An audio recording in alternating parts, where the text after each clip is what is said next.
Début de semaine compliqué pour Éric Zemmour. Le candidat déchu de Reconquête, qui a achevé dimanche sa campagne présidentielle, s'est vu notifier lundi l'ouverture d'une instruction de la Commission nationale de l'informatique et des libertés, la CNIL, le concernant. Une plainte contre X a en effet été déposée par l'Union des étudiants juifs de France et l'association J'accuse après l'envoi d'un message destiné à un potentiel électorat juif par l'équipe de campagne d'Éric Zemmour. La CNIL, qui est le gendarme français des données personnelles, s'intéresse à ce démarchage par SMS ciblant des Français de confession juive. Dans son message, Éric Zemmour revenait sur le problème de l'antisémitisme en France et dénonçait les racailles qui pourrissent la vie des Juifs ainsi que le terrorisme islamiste. Il concluait son message par un « Je compte sur vous ce dimanche 10 avril ». Et les conséquences ne se sont pas fait attendre. Une enquête pénale a été ouverte à Paris, des chefs de détention, conservation, enregistrement, transmission de données à caractère personnel en dehors des cas prévus par la loi.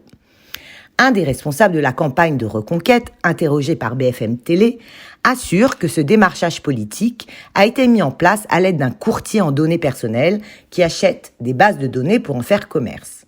L'équipe de campagne de Reconquête affirme, selon la chaîne, avoir reçu l'assurance que les personnes visées avaient donné leur accord pour que les données soient partagées.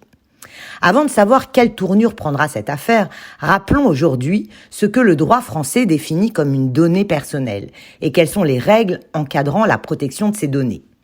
Ce sont les informations qui révèlent la prétendue origine raciale ou ethnique, les opinions politiques, les convictions religieuses ou philosophiques ou l'appartenance syndicale. Ce sont également les données génétiques aux fins d'identifier une personne physique de manière unique ou encore les données concernant la santé, la vie sexuelle ou l'orientation sexuelle d'une personne physique.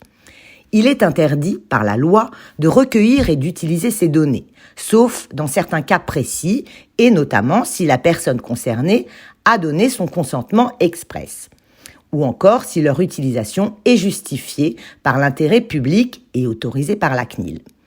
Les informations relatives aux infractions ou condamnations ne sont pas considérées comme des données sensibles.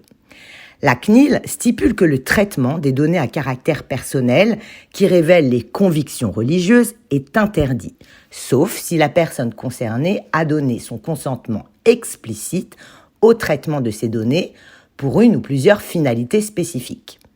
Il faut savoir que le code pénal punit de 5 ans d'emprisonnement et de 300 000 € d'amende la création d'un fichier faisant apparaître des croyances religieuses ou des origines raciales ou ethniques sans le consentement de l'intéressé. Affaire à suivre donc.